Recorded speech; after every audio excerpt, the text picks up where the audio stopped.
Assalamualaikum warahmatullahi wabarakatuh. Bersyukur kita kepada Allah dan mengucap alhamdulillahirabbil alamin. Kemudian bersalat kita kepada Nabi Muhammad sallallahu alaihi wasallam dengan lafaznya Allahumma shalli ala sayidina Muhammad wa ala ali sayidina Muhammad. Sahabatku semuanya, kembali kita melanjutkan bacaan surah Nabawiyah kita. Yang tadi sebelumnya pasal 2, sekarang kita lanjutkan ke pasal 3, yakni tentang pengangkatan Nabi Muhammad sallallahu alaihi wasallam menjadi seorang rasul.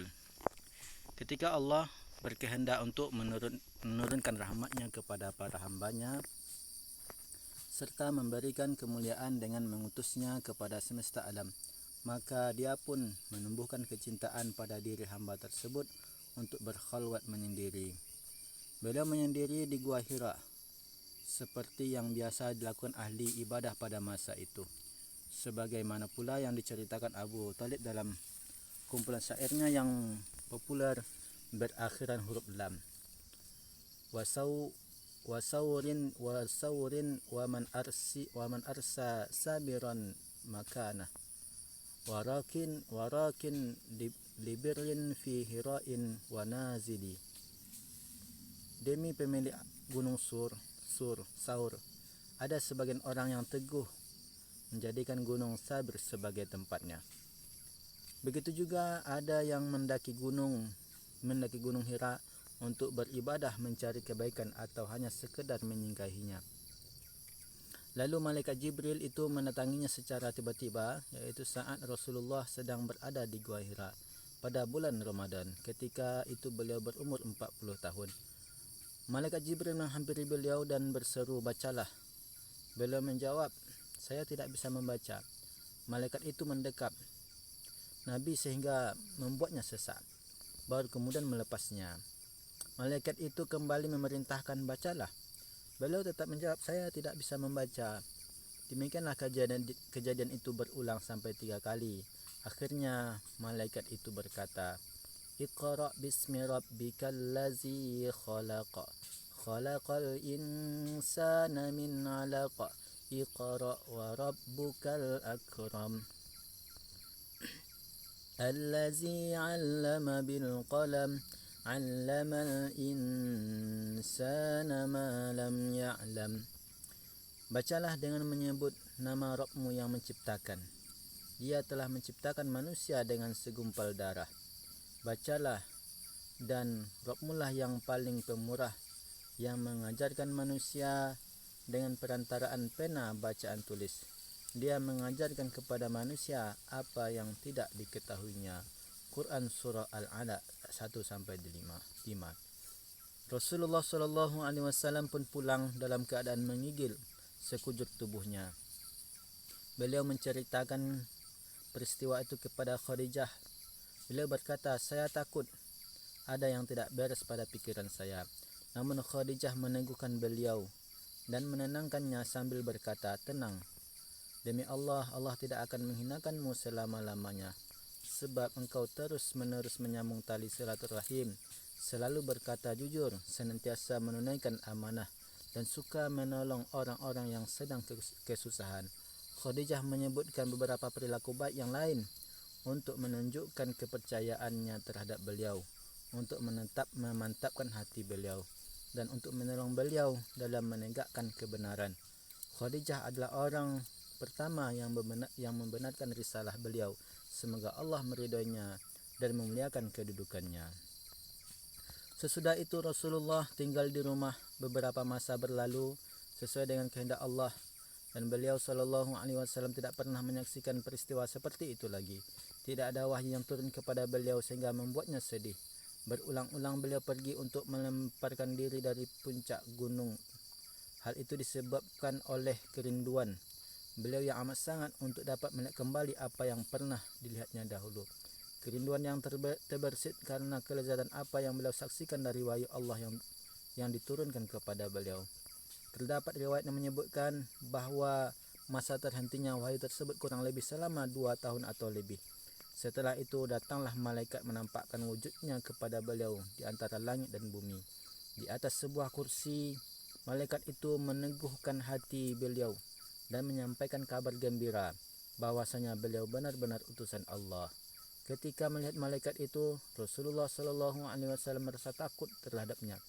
Beliau segera mendatangi Khadijah sambil berkata, selimuti aku, selimuti aku.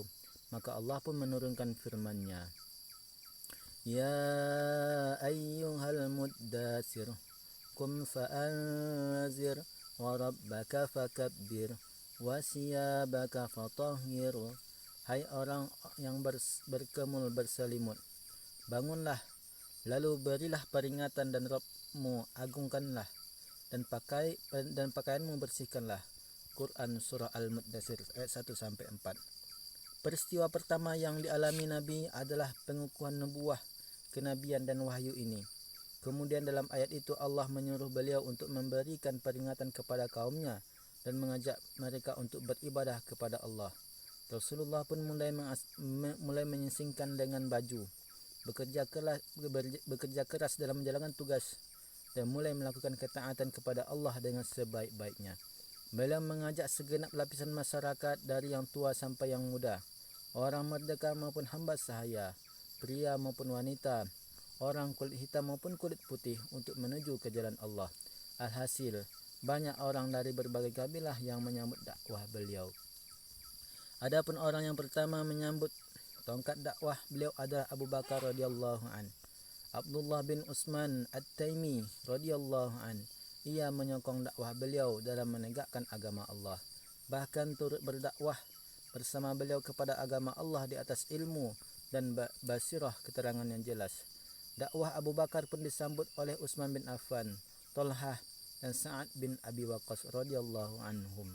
Sementara itu Ali radhiyallahu an sudah masuk Islam semenjak kecil. Saat masih berumur 8 tahun. Ada riwayat yang menyebutkan bahawa usianya pada saat itu lebih dari 8 tahun. Bahkan ada riwayat yang menyebut bahawa Ali masuk Islam sebelum Abu Bakar. Namun pendapat lain mengatakan tidak demikian. Bagaimanapun keadaannya, keislaman Ali tidaklah sama dengan keislaman Abu Bakar As-Siddiq radhiyallahu an. Karena Ali berada dalam pengurusan Rasulullah sallallahu alaihi wasallam. Beliau mengambil Ali dari paman beliau untuk menolongnya dalam mengatasi kesulitan pada masa paceklik. Demikian pula Khadijah dan Zaid bin Harithah telah memeluk Islam seketika itu. Seorang uskup pendeta bernama Waraqah bin Nawfal juga masuk Islam. Ia membenarkan wahyu Allah yang diterima Rasulullah sallallahu alaihi wasallam. Ia berangan-angan seandainya saat itu ia masih muda. Peristiwa itu terjadi pada masa awal-awal turunnya wahyu. Diriwayatkan oleh At-Tirmizi bahawa Rasulullah sallallahu alaihi wasallam bermimpi melihat uskup itu dalam penampilan yang sangat indah. Dalam sebuah hadis disebutkan bahawa Rasulullah sallallahu alaihi wasallam bersabda, "Aku bermimpi melihat uskup itu mengenakan pakaian putih." Diriwayatkan dalam kitab As-Sahihain bahawa ia pendeta Waraqah bin Nawfal berkata, "Ini adalah namus yang pernah datang kepada Musa bin Imran alaihi salam." Hal ini terjadi saat Khadijah membawa Rasulullah sallallahu alaihi wasallam menemuinya. Lantas Rasulullah menceritakan apa yang dialaminya berkaitan dengan kehadiran malaikat Jibril alaihi salam. Maka masuklah ke dalam agama Islam orang-orang yang dilapangkan dadanya untuk menerima Islam dengan cahaya ilmu dan basirah. Sebaliknya orang-orang yang jahil, bodoh dari penduduk kota Mekah justru mengganggu, menyiksa beliau. Akan tetapi Allah senantiasa menjaga Rasulnya dan melindungi beliau melalui perantara pamannya Abu Talib. Karena Abu Talib seorang yang terhormat dan disegani di kalangan Quraisy, bahkan termasuk orang yang mulia di antara mereka. Orang-orang jahil tersebut tidak berani mengejutkan Abu Talib dengan sesuatu yang berkaitan dengan Muhammad sallallahu alaihi wasallam karena mereka tahu bahawa dia sangat mencintai beliau. Termasuk kemahabijaksanaan Allah Subhanahu wa taala pula bahwasanya apabila Abu Talib tetap berada dalam agama mereka kafir, sungguh hal itu mengandung kemaslahatan bagi beliau. Demikianlah Rasulullah sallallahu alaihi wasallam terus-menerus berdakwah siang dan malam, baik secara sembunyi-sembunyi maupun terang-terangan. Tidak ada seorang pun yang mampu menghalangi dan mencegah beliau. Beliau pun tidak takut terhadap celaan orang-orang yang suka mencela dalam usahanya menegakkan agama Allah ini.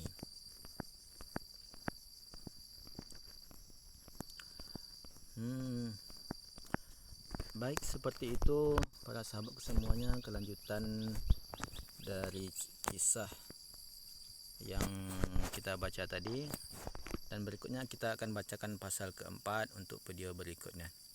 Ini tentang permusuhan kaum musyrikin dan cobaan terhadap orang-orang yang mendapatkan siksaannya. Terima kasih atas perhatiannya. Assalamualaikum warahmatullahi wabarakatuh.